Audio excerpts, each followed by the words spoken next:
Well, what are some lifestyle factors that can cause or worsen dyslipidemia?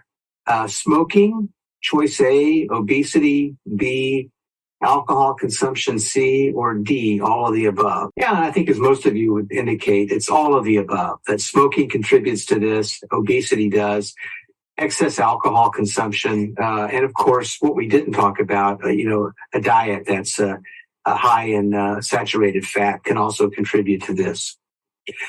Well, this gives us targets for prevention. And now secondary prevention is something that we cardiologists do a lot of because people who see us have established cardiovascular disease or established atherosclerotic cardiovascular disease, whether it involves the heart, the brain, the peripheral arteries, or they have symptomatic heart failure. And so we work aggressively to lower lipids, but by that stage, damage has already been done. Now, primary prevention is when you actually start intervening at younger ages to prevent these risk factors from promoting atherosclerosis development or to minimize its development. And that's when we're working on dyslipidemia, elevated blood pressures, diabetes control, metabolic syndrome reversal with weight loss and sometimes metformin or, the newer drugs that allow patients to lose weight. And then primordial prevention is something that we should be working on at the global and individual national level, improving rates of tobacco control or less smoking, reducing high caloric diets, promoting more physical activity and less inactivity, helping individuals lose excess weight, whether it's through diet, exercise, or the use of a GLP-1 or a multi-hormonal agonist therapy like Ozempic or Mounjaro.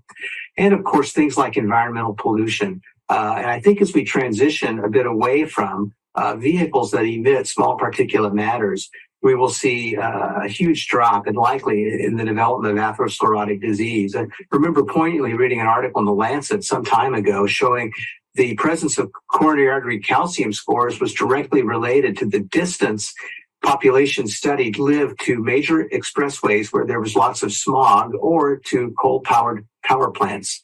At St. Paul, Minnesota, about 70 miles north of where I am tonight, of course, in Manhattan, where Dr. Bott is, Los Angeles, as well as other cities around the world, all showed a penetration. The closer one was to those environmental pollutants.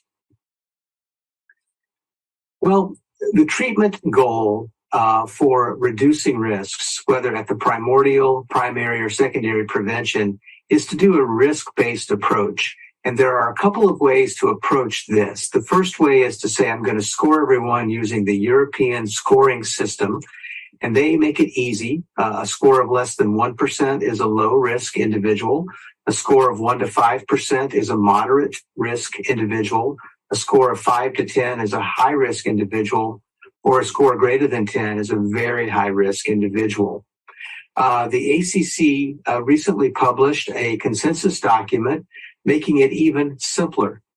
You can use coronary artery calcium. For example, a score of 0 makes you low risk, a score of 1 to 99 makes you moderate, and a score of 100 or more makes you high risk. In addition, as Dr. Bott alluded to in his opening comments, having multiple risk factors or the presence of disease plus 2 or more risk factors makes you very high risk. This is how I practice in a very simplistic manner. I now tell my patients, and I see mainly adults, so I don't see children, but I see adults. I tell them the new LDL threshold for everyone is less than 70. Now, if they're under 40 years of age, I'll use less than 100. But for almost everyone in my practice, it's 70 or lower. And for those who are returning from either a hospitalization for an acute coronary event or complex revascularization with multiple risk factors, then the LDL target is 55 milligrams per deciliter or lower. So if you were used to practicing with old guideline thresholds of 130, 170, drop them all by 30, and that'll bring you into the new range. The ACC guidelines with regard to treatment make it really very simple. If your patient's at very high risk, they should be started on a statin, preferably a high-intensity, high-potent statin like rosuvastatin 20 or 40 or atorva 40 or 80. I recommend 40 as a starting dose for atorva in this country because 80 is not an FDA-approved starting dose, but you can titrate up from 40 to 80 pretty quickly after that. And then if they cannot achieve the LDL target that you're aiming for, whether it's 55 or 70, then the next line of therapy really should be ezetimibe, because like statins, ezetimibe is now generic, and our patients can be covered for less than 50 cents a day for these therapies. If the patients are older, I think it's reasonable to also use high-intensity statins, but if you're concerned about muscle side effects or if they're having weakness from other medical conditions, maybe you start with a medium-intensity dose like Rasuva 5 or 10 or Atorva 20, and you may want to then combine that with ezetimibe. But I don't let age really block my desire to prescribe statins and other therapies to bring LDL down. I tell patients, if you have a life expectancy of 3 years or more, then you need to be treated, because a stroke, for example, at age 85 is a terrible thing to have, and it's a terrible way to end life. So, we do see benefits from lowering lipids, not only for heart disease, but also for stroke and other things. Now, if your patient's at very high risk, meaning a target LDL of 55 or lower, you're going to have to really just prepare the patient and yourself to use multiple medications. Because if I have to lower the LDL, let's say 50 or 60 or 70%, you often have to use multiple pharmacologic agents. And then if we cannot get to a goal fairly quickly and readily with two oral medications, I'm quick to escalate these patients to a PCSK9 therapy, whether it's evolocumab, alirocumab as injectables every 2 weeks, or inclisiran as an injectable 3 times in the first year and then every 6 months thereafter. All of these therapies are reasonably cost effective when you look at long-term results and long-term data. The ones that are, of course, generically priced are the most cost effective, and the PCSK9 drugs and bempedoic acid are certainly the least cost effective, but they do offer benefit and do max out in the cost benefit ratio. So the strength of recommendation for all of this is listed by color coding, but that's really what I do in my practice. And Dr. Bott, I'll ask you, do you do something similar, or do you have a different style of how you manage patients? My style is virtually identical to what you do, and in fact, very much in line with this algorithm as well. I mean, I'm a big believer in aggressive LDL lowering. I guess, not to quibble over numbers, but, versus the 55, I just tend to go with 50 just because I think it's a nice round number and easy to remember for the very high-risk patients. But pretty much in every other way, my treatment patterns are 100% aligned with yours. Excellent. I don't know about you, but if my patients are on 3-drug therapy and their LDL turns out to be 30 at the next visit and they say, is this too low? I say, heavens no, let's keep it there. It's more benefit. What do you do if it gets really low? Oh, again, I'm 100% aligned with you. I, will reassure them that at least from the clinical studies that have tested such patients, at least for the duration of follow-up, typically of a few years, it seems really safe to have a pharmacologically achieved LDL that low. And chances are, if I'm starting them on that type of aggressive LDL cholesterol, it means because they're at really high, short, and intermediate term risk of an atherosclerotic event. So the risks justify. The risks are justified, and any theoretical risk is certainly justified by the benefits. And in terms of theoretical risks, while we don't have decades of potent pharmacotherapy and seeing what the safety is, we do know from the natural experiments it seems quite safe. That is, patients with PCSK9 mutations seem to be quite healthy. They're able to live life normally. They're able to get pregnant. They're able to exercise. There doesn't seem to be premature dementia or anything. So they seem to be just fine with that lifelong low LDL cholesterol. And likewise, at least in some less urbanized populations in the world, historically, places like sub-Saharan Africa, very low LDL seem to be quite safe. And as I alluded to earlier, newborn babies, typically the LDL is around 20-ish or 30-ish or so, and they're able to form brain tissue and retinal tissue just fine and grow. So, I think in an adult, an LDL in that level or even significantly lower is just fine. Thank you. I completely agree. And I think people forget, because we practice largely in urbanized areas, that individuals who live in lesser developed countries or less economically developed zones often, and who do not have the access to protein and fat foods that we get, have naturally occurring LDLs of 20, 30, or 40. They grow old, they reproduce, they achieve amazing things. And it just doesn't seem to be a risk factor like we maybe was led to believe, 30 years ago that it might be a risk for hemorrhagic stroke. It's just really not. Well, I think we both agree that statins are the first line of therapy. Other generic therapies like ezetimibe are great second lines. You have now another choice with the PCSK9 drugs and a fourth choice with bempedoic acid. And this, of course, is all done on top of lifestyle modification between weight loss, eating a diet that has the right balance between polyunsaturated fats and protein and reduced carbohydrates. And then, of course, intensive lifestyle efforts with regular repetitive exercise, not periodic, but regular and repetitive, as well as cessation from exposure to more toxic things, whether it's, staying out of environments that have a lot of smoke, secondhand smoke, or other things. It's very important, I think, for us to really focus a lot on primordial prevention over the next 50 years.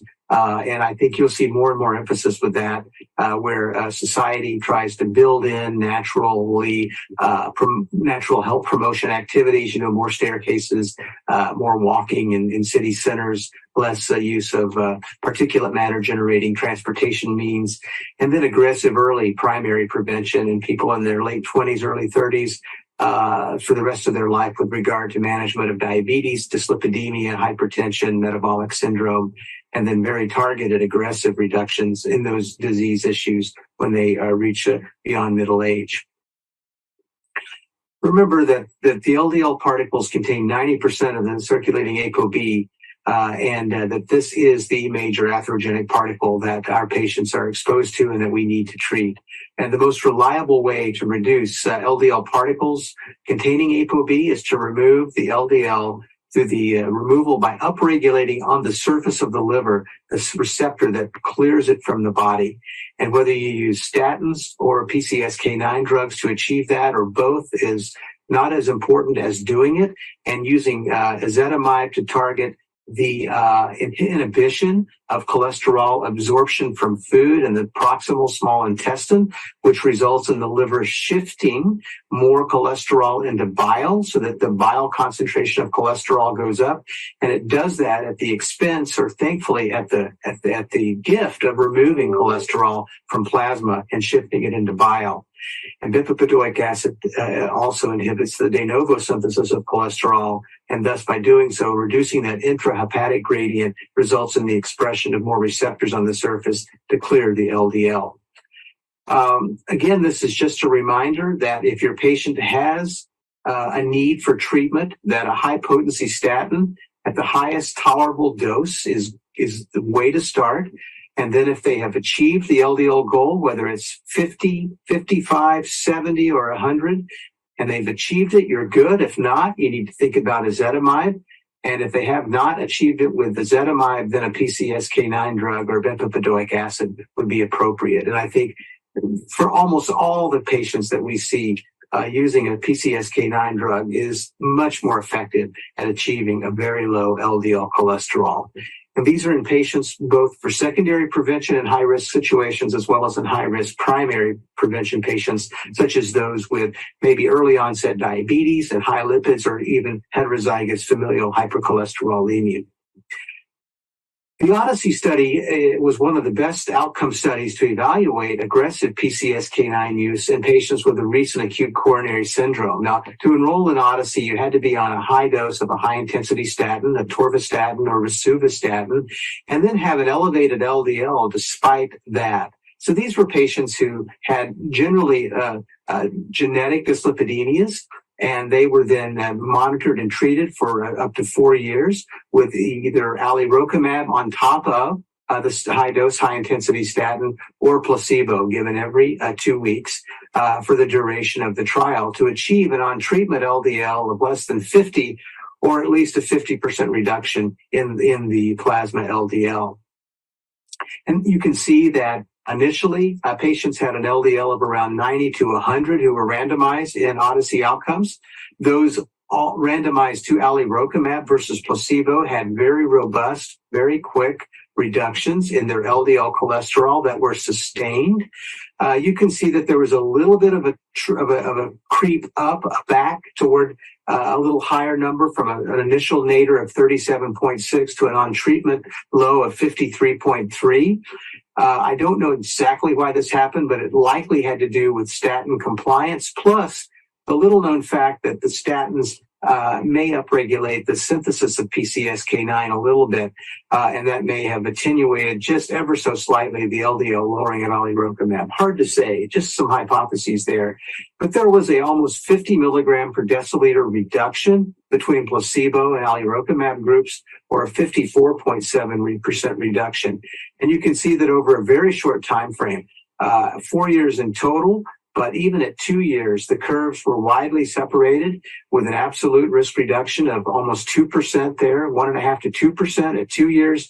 And then by 4 years, about a 3% or so absolute risk reduction, maybe a little less because the number needed to treat was less than 50. It was 49 for the 4 years. But again, this was on top of maximally tolerated high intensity statin therapy. And there was an additional benefit to further lowering LDL with a PCSK9 drug. Early initiation of PCSK9 after a myocardial infarction is supported by this trial, Odyssey Outcomes. It's also supported by, I think, the Fourier trial, because a number of those patients that had a recent acute coronary syndrome. And, in the hospital, we recommend starting high-intensity, high-dose statins, and then starting, I think, a PCSK9 as soon as you can. In my hospital, we get a lot of pushback at starting the PCSK9s before they leave the intensive care unit or the telemetry unit. But I think it's a good idea to do that. Now, this is as part of sort of guideline-developed medical therapy. In addition to, percutaneous revascularization with good drug-eluting stents, these patients need to be on dual antiplatelet therapy, and they also need to be on other medications, including ACE or ARBs and beta blockers to optimize blood pressure, and on SGLT2 drugs or GLP-1 plus SGLT2 drugs, along with metformin, to really optimize glycemic control. So there is not a single one shot or one fix for patients with ACS. It is a comprehensive approach to the clinical management of all of their risks. Now, the Evolve-MI study is a very interesting study that's ongoing at the moment. This is actually taking patients who are hospitalized for either ST elevation or non-ST myocardial infarction.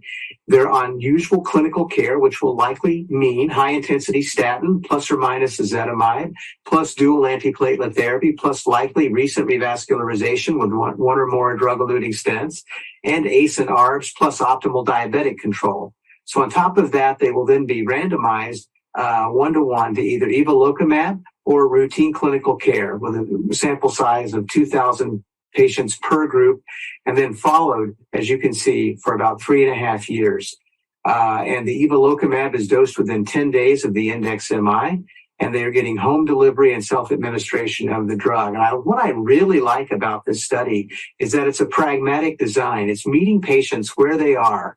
And what they're typically doing. It's not like a true placebo-controlled trial where everything is held firm, but usual care is usual care. And then they do pragmatic data collection through what they can gather out of the electronic health record. And then if necessary, they can do e-case report forms and national registries to further the accuracy of the data. So I can't wait to see this data come out.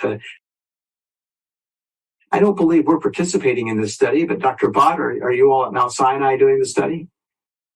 Yes, in fact, a couple of us are involved in it just on the executive committee, myself included. So I'm super excited about this study. I think it'll be broadly applicable to NSTEMI or STEMI patients.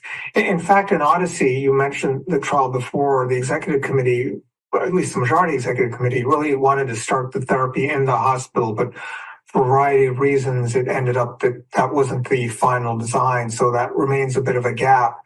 It certainly is the case from small studies that it appears to be safe to start PCSK9 inhibitors in the hospital after an ACS, but whether there's incremental efficacy versus just seeing them back in the office a month later and starting it then, hasn't actually been proven in a large outcome trial. So we'll see if there is incremental benefit from this approach. At a minimum, hopefully it'll confirm the safety. And at a minimum, I think will likely lead to greater adherence to start the therapy in the hospital. I think generally speaking, that's true, that patients that are started on therapies when they're sick in a hospital are more likely to continue them as opposed to when they're started when they're feeling great. That's so true. I think we know that from the early trials that Greg Fonerow and I both published on with statins, showing in-hospital administration results in better LDL control. And I did a registry study showing reduced clinical events were reduced even by time of hospital discharge. It was an associational study, but a fascinating observation. Greg and I published then from the National Registry of MI a similar observation. It's been shown with heart failure therapies, and I'm with you. I think it would be nice to start all of these therapies in hospital because it's a teachable opportunity for our patients because they've had a life-threatening event. They're very open to learning. Their commitment to change is quite high. They're not contemplating it anymore. It's whatever they've been doing didn't work, so now they're ready to change. And I think the biggest obstacle is that the hospital does not want to take the financial hit of the cost of the medication because they get a fixed DRG payment for the Medicare age patients. And I'm not sure, probably many private insurers do the same. And so they're hesitant to really give us the flexibility. But that's a pity because really what's optimal for patient care is to get them started, help them learn how to do the first injection in hospital, whether it's a PCSK9 monoclonal or inclisiran, because I think once we show them how easy it is to take these agents, the adherence will be higher and the ease and the comfort of doing it is certainly much higher. Agree. Let's talk a little bit about bempedoic acid. It's had two really nice studies presented by Steve Nissen and colleagues recently at ACC in 2023. It's a drug that it's a citrate lyase inhibitor. It works about 2 steps or so before the HMG-CoA reductase step in the cholesterol biosynthesis pathway.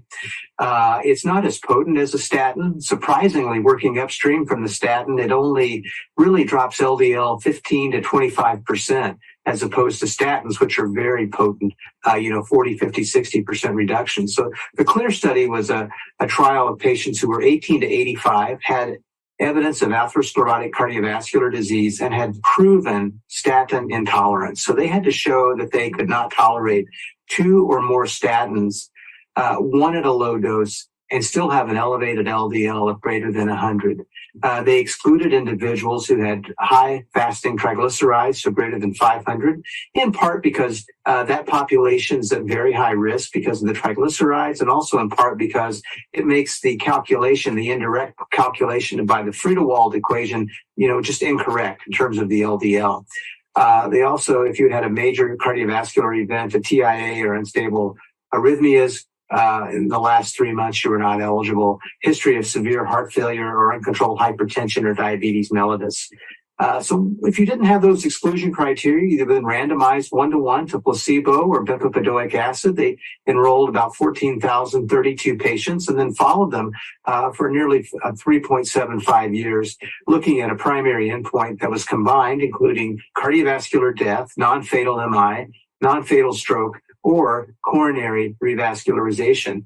And you can see that the endpoints were reduced, whether they studied a 4-component MACE endpoint as the primary endpoint, their traditional 3-component MACE endpoint, death, non-fatal MI, and reinfarction, fatal or non-fatal MI, or the need for coronary revascularization.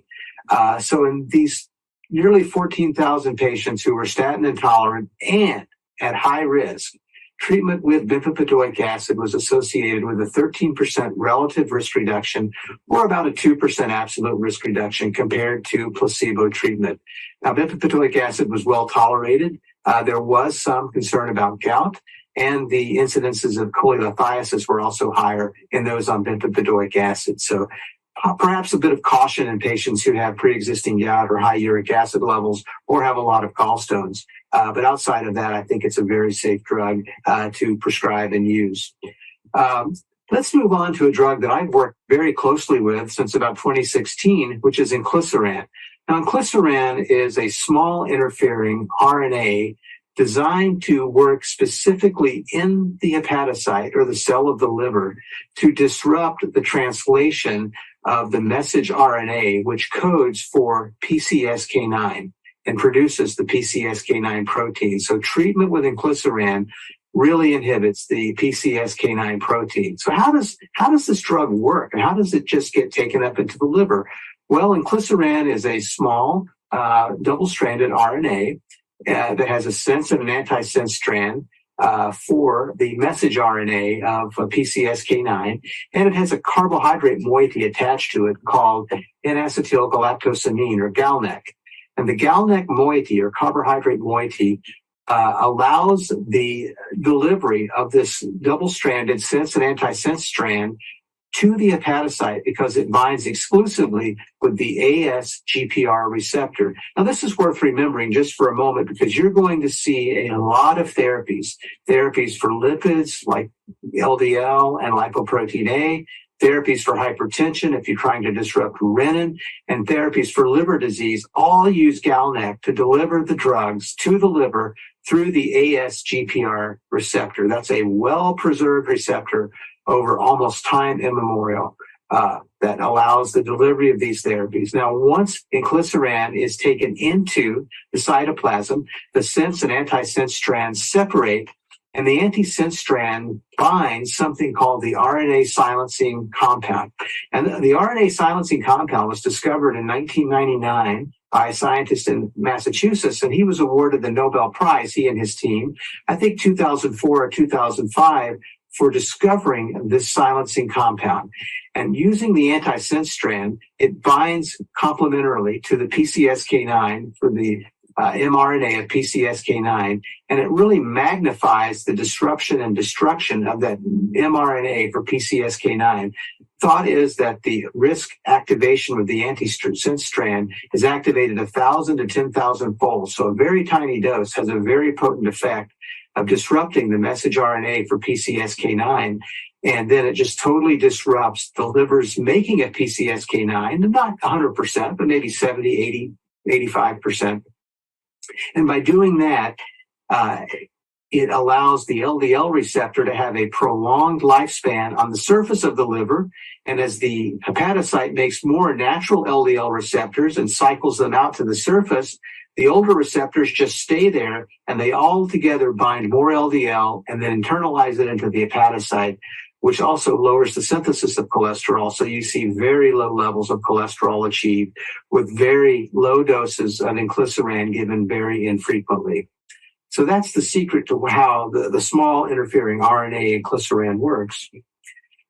This led to the development of the Orion clinical program that we started working on in 2016, I think, at the European Society of Cardiology.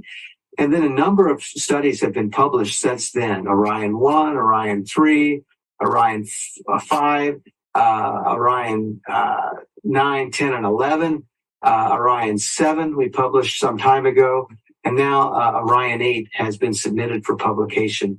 And all of these studies really looked first and foremost at the safety of inclisiran and then tested its efficacy in patients with elevated lipids. And it's been tested in a variety of patient groups, including in the pivotal phase 3 trials, 9, 10, and 11, looking at patients with heterozygous FH in Orion 9, established ASCVD in a U.S. population in Orion 10, and in an ASCVD or a risk equivalent population in Europe, including some sites in South Africa. Orion 4 is now the world's largest ongoing study with inclisiran. It's an outcomes trial building upon all of the phase 3 trials that we've talked about. Well, here's the study design for the Orion 10 and 11 trials. Remember, Orion 10 and 11 tested the LDL lowering of inclisiran across an 18-month placebo-controlled test. So patients with elevated LDL cholesterol who were on maximally tolerated oral lipid-lowering therapy. Most of these patients, almost 90%, were on statins, about 8% were on ezetimibe, and a small number of them were truly statin intolerant. And 2 out of 3 patients on a statin were on high-intensity statins. And despite that, they continued to have elevated LDLs of greater than 70 milligrams per deciliter, in many cases above 100. And they were randomized 1-to-1 to inclisiran 300 milligrams versus placebo. And they were followed for 18 months with injections given on days 1 and 90, and then every 6 months thereafter, with the primary endpoints being LDL reduction at day 510, and then control or area under the curve in terms of degree of reduction between days 90 and 540. Orion 11 was an identical design, same endpoints. The population in Orion 11 included 85% patients with ASCVD, and about 15% of patients had risk equivalents. What we saw in Orion 10 and 11 were very potent and durable reductions in LDL compared to the placebo-controlled patients. We saw a 58% reduction in Orion 10 over at day 510, and then a time average reduction of 56%, or an area under the curve reduction of 56% in those randomized to inclisiran versus those randomized to placebo. So very potent lowering in a U.S. population with ASCVD.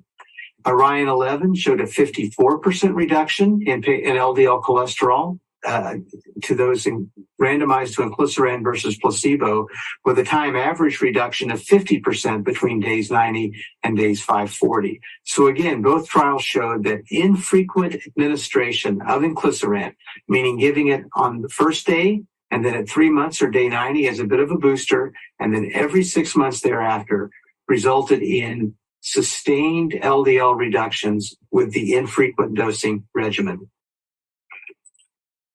As I mentioned a few moments ago, the Orion 4 trial is an outcomes study, which is taking about 15,000 patients or so who have known atherosclerotic cardiovascular disease and have had a history of a prior MI, prior stroke, or PAD, and they're being randomized 1-to-1 to inclisiran or placebo with a median duration of follow-up of almost 5 years and with a minimum duration of follow-up pre-specified in the protocol, looking at a combined primary endpoint, coronary heart disease death, non-fatal myocardial infarction, stroke, or urgent revascularization. There are 2 additional studies with inclisiran looking at outcomes as well, the Victorian-1 Prevent and Victorian-2 Prevent. Victorian-2 Prevent takes, again, a high-risk secondary prevention population, again, 15,000 patients, randomized to inclisiran sodium 300 versus placebo and followed. You can see what the primary and secondary outcome measures are, very similar to almost all the clinical trials that we're testing in the cardiovascular arena.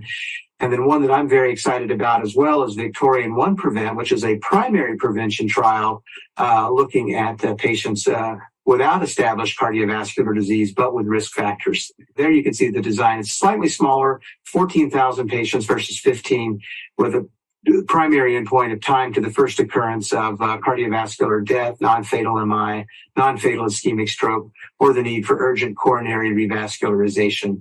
And the key secondary endpoints are listed there. So taken together in totality, this is really the ongoing program to further evaluate PCSK9 lowering through inclisiran, a small interfering RNA, in, as you can see, almost 45,000 patients to look at both secondary and primary prevention. I think I've covered inclisiran and some of the other therapies pretty well, Dr. Bott. I'm going to turn it back to you and let you now take us to the next step about this. Great. That was really a fantastic and comprehensive overview. I'm just going to touch on a few points here before we wrap up. And this is just to make the point that combination lipid-lowering therapy should be considered as a first-line strategy in very high-risk patients. And by combo, I mean statin and ezetimibe. And in extremely high-risk patients, I really mean statin and ezetimibe and a PCSK9 inhibitor.